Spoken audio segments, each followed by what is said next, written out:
دین کو جس نے سنبھالا اس کا نام ابو بکر صدیق ہے. زور سے بولو کیا نام ہے؟ ابو بکر صدیق ہے. سیدنا ابو بکر صدیق رضی اللہ تعالیٰ عنہ نے دین سنبھال لیا. 2.5 سال آپ کی مدت خلافت رہی. ابو بکر صدیق کی جانب کے بعد عمر ابن خطاب نے موت کا سنبھالا. اللہ اکبر کبیرہ. ایسی آپ نے اسلام کی خدمتیں کی کہ مذہب اسلام مدینے سے نکلا اور آدھی دنیا میں مذہب اسلام پہنچ گیا. 22 لاکھ مربع میل کے حکمران حضرت عمر ابن خطاب بن گئے. لیکن جانتے ہیں سادگی کیسی تھی, انکساری کیسی تھی. آپ لوگ کہو کہ مولانا پولیٹکس کی باتیں کر رہے ہیں, وہ بھائی ہمارے سامنے آ جاتی ہے. سفر میں رہتے تو پھر کہنا بھی پڑتا ہے. آج لوگ کہتے ہیں کھلا پارٹی عام آدمی پارٹی ہے. وہ کان کھول کر کے سن لو, جس نے شیش محل بنایا وہ عام آدمی پارٹی. میں کہتا ہوں عام آدمی پارٹی کا اللہ اکبر اگر تصور کرنا ہے تو چلو مدینہ شریف. اللہ اکبر کبیرہ. عمر ابن خطاب فاروق اعظم تھے, آدھی دنیا کے بادشاہ تھے, لیکن جسم پہ جو لباس پہنتے تھے اس جبے پہ 18 یا 17 پیبند لگے ہوئے تھے. عزیزان ملت اسلامیہ, جب سوتے تھے پیچھے کوئی گدا نہیں ہوتا تھا, زمین پہ ایسے ہی لیٹ جاتے تھے, سر کے نیچے کوئی تکیہ نہیں ہوتا تھا, کچی میٹ لگا کر کے سو جاتے تھے. یہ ہے عام انسان. اللہ اکبر آدھی دنیا کا بادشاہ ہے, کتنی سادہ زندگی گزار رہا ہے. اللہ اکبر کبیرہ. کوئی بھی آ کر کے سوال کر لیتا تھا, کسی کو روک نہ تھی کہ کھلا آدمی بھی سوال کرے گا وزیر اعظم سے, عمر سے کھلا آدمی بھی مل سکے گا. سب کو یہ اختیارات حاصل تھے, کوئی بھی آ کر کے عمر سے بات کر سکتا ہے. مجمع لگا ہوا تھا, ایک شخص اٹھا, اٹھنے کے بعد کہنے لگا اے امیر المومنین ایک سوال ہے میرا, اجازت کو کرو. حضرت عمر نے کہا پوچھو کیا پوچھنا چاہتے ہو, معلوم کرو کیا معلوم کرنا چاہتے ہو.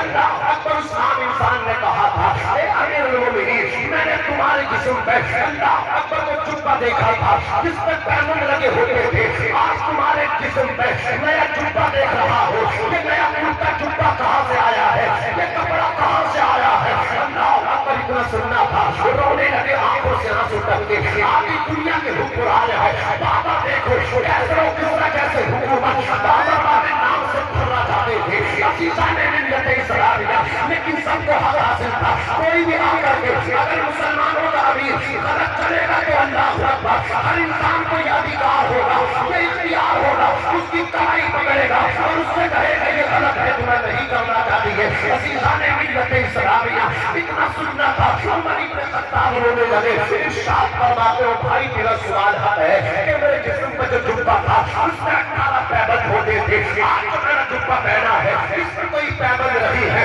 یہ نیا جبہ پہنا ہے.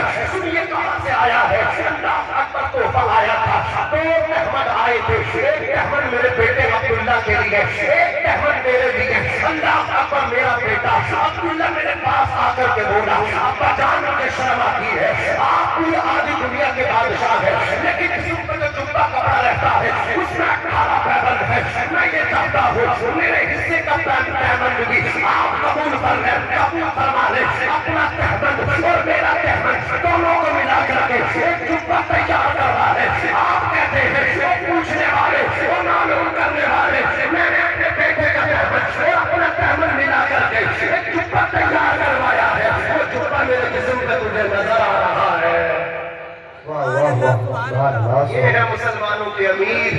عزیزان ملت اسلامیہ, رات کو سوتے نہیں تھے. عمر ابن خطاب گشت کیا کرتے چلا کرتے تھے. آ جائیں گے کچھ مطلب یہ نوجوان بھائی ہیں ہمارے, کھڑے رہو, بیٹھنے کی جگہ بھی تو نہیں ہے, ایسے ہی کھڑے رہو, کھڑے رہو. ماشاءاللہ بہت اچھا سن رہے ہیں. یہ ابھی بیٹھیں گے مفتی غلام جنانی ازہری صاحب قبلہ, وہ تشریف لائیں گے, سب بیٹھ جائیں گے, پریشان نہ ہو. یہ سننے کے لیے تیار ہے. یہ شب برات ہے, یہ دوڑیں گے آج پوری رات, لیکن اب دوڑیں گے نہیں, اب کھڑے ہو کر کے سنیں گے, بیٹھ کر کے سنیں گے. دیکھو کچھ ہمارے بھائی پیچھے کھڑے ہو کر کے سن رہے ہیں. سنتے رہو ماشاءاللہ, سنتے رہو, اللہ تمہیں ڈبل ثواب عطا کرے گا. کھڑے ہو کر کے سنو, اس کا بھی ثواب, سننے کا بھی ثواب. اب سبھی کھڑے مت ہو جانا, اللہ سلامت رکھے. عزیزان ملت اسلامیہ, عرض کر رہا تھا آج یہ حضرت قاری صاحب اللہ ابھی تھوڑے سے برہم ہو رہے تھے اور کہہ رہے تھے قسم کھا کے نہ بیٹھ جاؤ، یہ غصے نہیں ہو رہے ہیں، یہ آپ سے محبت کرتے ہیں، یہ محبت میں اس طرح بول رہے ہیں، یہ آپ کے دکھ درد کے ساتھی ہیں،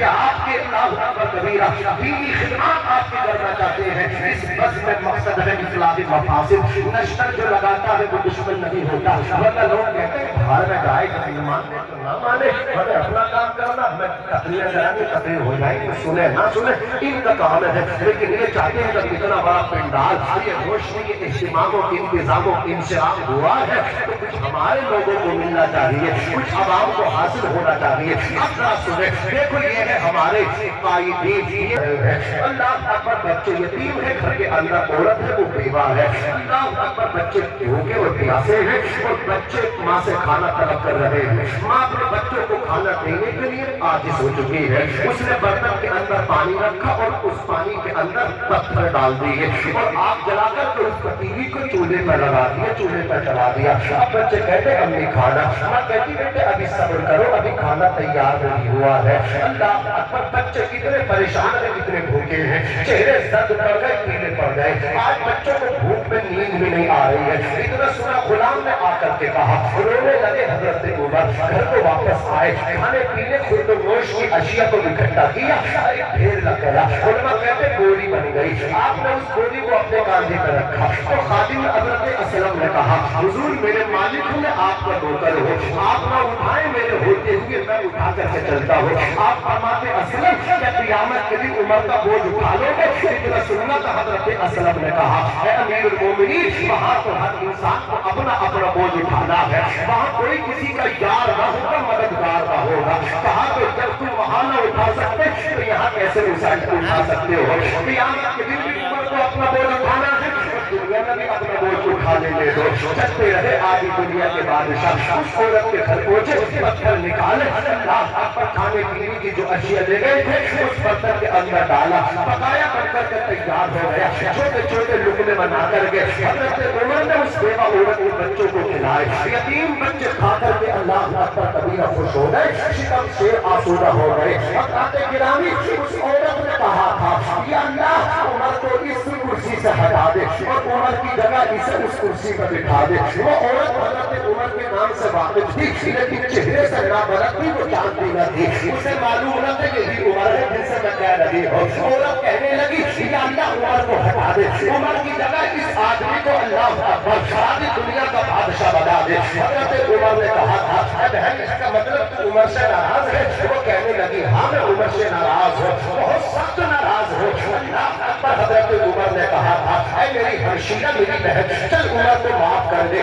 آدھی دنیا کا حکمران ہے، ذمہ داریاں ہے، مسائل میں الجھ جاتا ہے، تیرے بچوں کی طرف توجہ نہ ہوئی لیکن آج کے بعد تیرے بچوں کا خیال میرے دماغ سے نہیں جائے گا، تو معاف کر دے۔ عمر نے کہا تھا ابھی عمر تمہارا کوئی رشتہ دار ہے کیا؟ عمر کی بڑے حمایت کر رہے ہو، عمر کی معافی کا سوال کر رہے ہو، عمر کے سفارشی بن رہے ہو۔ عمر نے کہا تھا اے میرے بھائی میں نے عمر کو معاف نہیں کرنا ہے بلکہ قیامت کے دن میں نے تو اللہ سے عمر کی شکایت کر دی ہے۔ اتنا سننا تھا عمر جیسا بہادر اللہ اکبر کانپ گیا، جسم پہ کپ کپی تاری ہو گئی، ارشاد فرماتے ہیں اے بہن جتنی گالیاں دینا ہو آج دے لینا، جتنا کوسنا ہو آج کوس لینا، قیامت کے دن اللہ کی بارگاہ میں عمر کی شکایت نہ کرنا، عمر کی تمہیں شکایت کر دے تو عمر نہ کو جواب دے نہ سکے گا۔ وہ بہن آج عمر کو معاف کر دے، آدھی دنیا کا بادشاہ ہے، غریب عورت کے سامنے ہو رہا ہے۔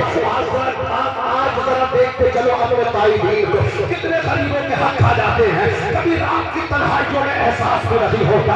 ہم نے یتیم کا حق کھایا ہے، ہماری ذمہ داری تھی بلا یتیم کی مدد کرنا، بیوہ کی مدد کرنا، لیکن کر نہ سکے۔ لیکن وہ آدھی دنیا کا بادشاہ ہے، حکمران ہے، کھانا بھی کھلا رہا ہے، وہ نوکری بھی مانگ رہا ہے، وہ معاف کر دے۔ عورت نے کہا تھا آخر تو کون ہو؟ حضرت عمر نے کہا تھا وہ بہن جسے گالیاں دے رہی ہے، جسے کوس رہی ہے، وہ عمر میرے سامنے کھڑا ہے۔ نعرے تکبیر، نعرے رسالت، جسم دستار بندی۔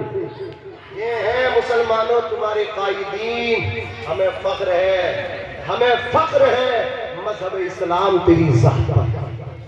عزیزان ملت اسلامیہ، وہ عمر جس کے آنا پہ شیدا صبر، اس خدا دوست حضرت پہ لاکھوں سلام۔ عزیزان ملت اسلامیہ، نماز، عبادت، روزہ، حج، زکوٰۃ، عمرہ، والدین کی خدمت، ان سب کے ساتھ ساتھ اللہ کا ڈر بھی ہونا چاہیے۔ اکڑنا، مغرور ہونا، بڑا اپنے آپ میں بننا، یہ شیطان کی نشانی ہے۔ سمجھ رہے ہیں؟